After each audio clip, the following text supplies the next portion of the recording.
कभी सोचा है इंसानी इतिहास का सबसे पावरफुल इन्वेंशन क्या हो सकता है? आग, पहिया। हाँ, ये सब तो है ही, पर एक और चीज है। एक लीगल फिक्शन, एक कानूनी कल्पना जो आज हमारी पूरी दुनिया चला रही है। और वो है कंपनी। तो क्या एक कंपनी एक इंसान हो सकती है? सुनने में तो ये बात थोड़ी अजीब लगती है ना, लेकिन कानून की दुनिया में इसका जवाब आपको हैरान कर देगा। अब देखिए, कानून के हिसाब से इसकी डेफिनेशन बहुत सिंपल है। कंपनी एक्ट कहता है कि कंपनी वो है जो इस एक्ट के तहत बनी हो। बस, कितना सीधा साधा लगता है, राइट? लेकिन ये तो सिर्फ आइसबर्ग की नोक है।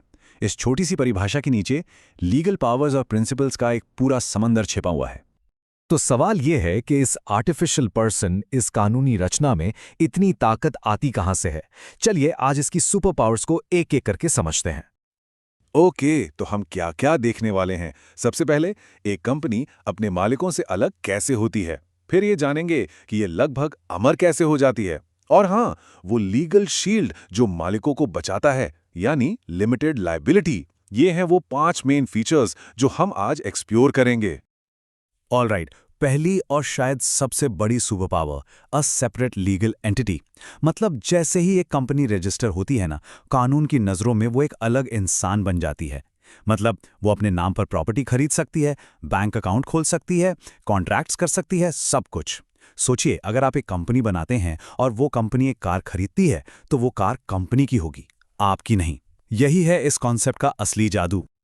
अब ये सुनने में थ्योरेटिकल लगता है, तो चलिए एक असली कहानी, एक रियल केस देखते हैं। ये केस है मकौरा का। मकौरा साहब की एक टिम्बर कंपनी थी और वो उसके लगभग सारे शेयर्स के मालिक थे। अब उन्होंने क्या किया, कंपनी की जो लकड़ी थी उसका इंश्योरेंस अपने नाम पर करवा लिया। फिर हुआ ये कि बदकिस्मती से सारी लकड़ी जल गई। मकौरा ने इंश्योरेंस क्लेम किया और क्लेम रिजेक्ट हो गया। आप सोच रहे होंगे क्यों? कोर्ट ने कहा, भाई साहब, लकड़ी आपकी नहीं, कंपनी की थी, इंश्योरेंस आपके नाम पर था। कानून की नज़र में आप और आपकी कंपनी दो अलग अलग एंटिटी हैं।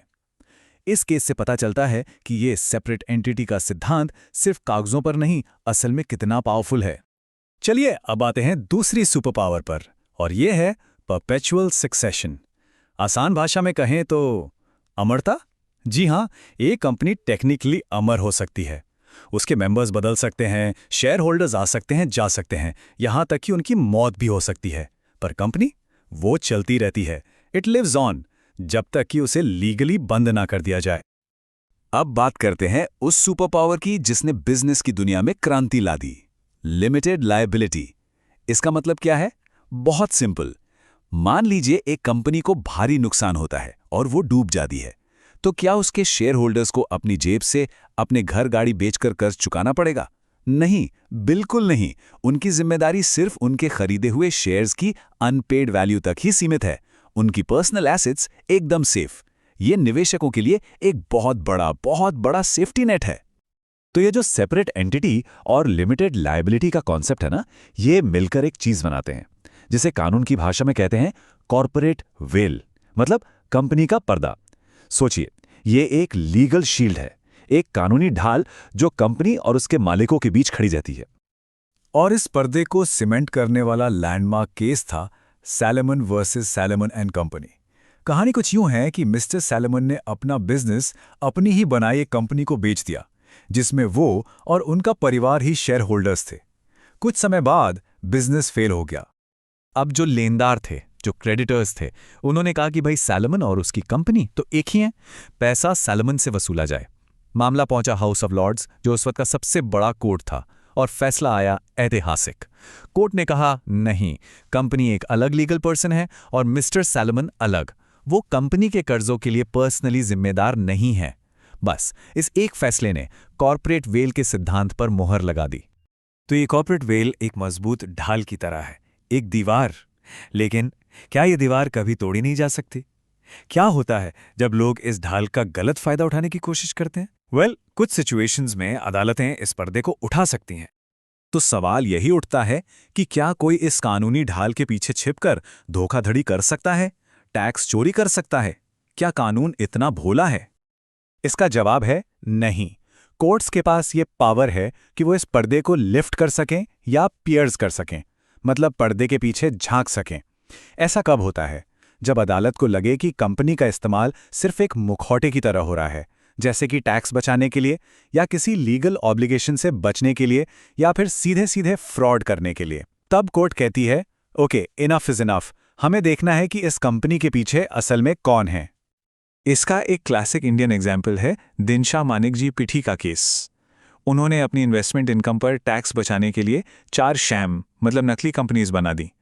मामला कोर्ट में गया और कोर्ट ने कॉर्पोरेट वेल को लिफ्ट कर दिया। साफ कहा कि ये कंपनियां सिर्फ एक दिखावा हैं और सारी इनकम दिनशा की ही पर्सनल इनकम मानी जाएगी। तो ये एक रिमाइंडर है कि आप कानून के इस शील्ड का मिसयूज नहीं कर सकते। ठीक है, तो अब हम कंपनी के कोर प्रिंसिपल समझ चुके हैं। अब जरा इसके प्रैक्टिकल साइड पर आते हैं। मतलब जब कोई कंपनी बनाता है तो उसके पास क्या क्या ऑप्शंस होते हैं? कंपनियां कितने तरह की होती हैं? ब्रॉडली देखें तो 2 सबसे कॉमन टाइप्स हैं, प्राइवेट कंपनी और पब्लिक कंपनी। अब टेबल में तो फैक्ट्स लिखे हैं, पर इसका असली मतलब समझते हैं। देखिए, प्राइवेट कंपनी एक तरह का क्लोज्ड ग्रुप है। इसमें मेंबर्स की संख्या लिमिटेड होती है और आप अपने शेयर्स आसानी से किसी को भी बेच नहीं सकते। ये फैमिली बिजनेसेस या स्टार्टअप्स के लिए एकदम सही है। वहीं दूसरी तरफ है पब्लिक कंपनी। ये आम जनता से, पब्लिक से पैसा रेस कर सकती है। इसके शेयर्स स्टॉक मार्केट पर फ्रीली ट्रेड होते हैं। आप जितनी भी बड़ी लिस्टेड कंपनीज के नाम सुनते हैं वो सब पब्लिक कंपनीज हैं। तो आखिर में हम कहाँ पहुंचे? कंपनी क्या है? ये सिर्फ कुछ लीगल डॉक्यूमेंट्स का बंडल नहीं है। ये एक आइडिया है, एक लीगल फिक्शन है जिसने हमारी मॉडर्न दुनिया को शेप दिया है। बड़े बड़ी इंफ्रास्ट्रक्चर प्रोजेक्ट से लेकर टेक्नोलॉजिकल इनोवेशंस तक सब इसी कॉन्सेप्ट की वजह से मुमकिन हो पाया है। पर कहानी यहाँ खत्म नहीं होती। सवाल यह है कि इसका फ्यूचर क्या है? ब्लॉकचेन, डीएओज, एआई, इस नई दुनिया में कंपनी का अगला रूप कैसा होगा? खैर, ये एक ऐसा सवाल है जिसका जवाब हमें आने वाले वक्त में ही मिलेगा।